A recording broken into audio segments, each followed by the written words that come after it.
जय श्री राम। चित्रकूट के घाट पर भई संतन की भीड़, तुलसीदास चंदन घसे तिलक करे रघुवीर। એ વાત એવી છે કે તુલસીદાસજી ભગવાન રામની બહુ જ ભક્તિગત કરતા હતા. એમ કરતાં કરતાં એક વખત કાશીમાં આવ્યા તો ત્યાં પ્રહલાદ ઘાટ ઉપર વાલ્મીકી રામાયણની કથા ચાલતી હતી. તો દરરોજ વાલ્મીકી રામાયણ સાંભળે. સવારે નહીં ધોઈ નહાતા પહેલાં આ શૌચ જાય અને લોટામાં જે પાણી હોય વધેલું પાણી પીપળા નીચે રોજ વેડી દે. આમ કરતાં કરતાં રોજ પીપળા નીચે એ પાણી વેડતા હતા. તે પીપળામાં એક પ્રેત રહેતું હતું. તો પ્રેતને થયું કે મારે આનું કંઈક કલ્યાણ કરવું છે. એ પ્રેત તુલસીદાસની સમક્ષ પ્રત્યક્ષ આવ્યું અને કે તારી કોઈ ઈચ્છા હોય તો મને કહે. તો તુલસીદાસજી કહે છે કે મારે રામચંદ્ર ભગવાનના દર્શન કરવા છે. તો પ્રેત કહે છે કે આ ગામમાં જે રામાયણની કથા ચાલે છે ત્યાં છેક છેલ્લે પાછળથી એક કોઢી આવે છે. એ કોઢી છે હનુમાનજી છે. હનુમાનજીને તું પકડો, હનુમાનજી તને રામના દર્શન કરાવશે. તુલસીદાસ રામકથામાં બેસે છે અને 5 મિનિટ પહેલાં જે પેલો કોઢી આવેલો એ જતો હોય છે.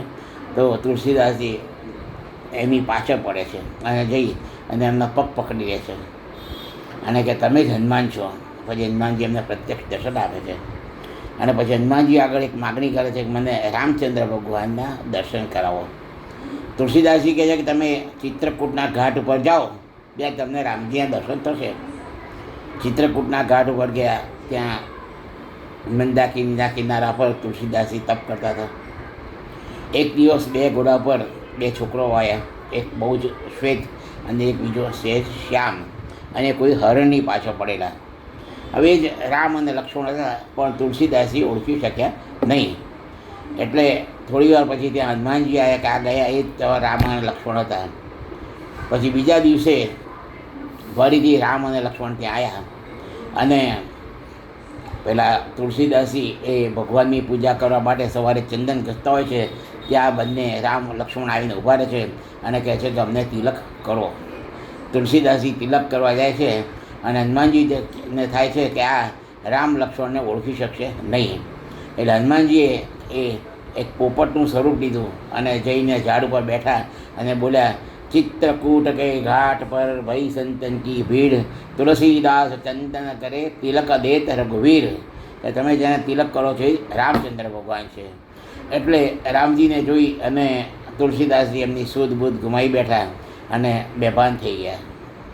તો રામજી ત્યાં જતા રહ્યા. તો સાંજે ફરીથી હનુમાનજી આવે છે અને હનુમાનજીને જોઈ અને એ ભાનમાં આવે છે.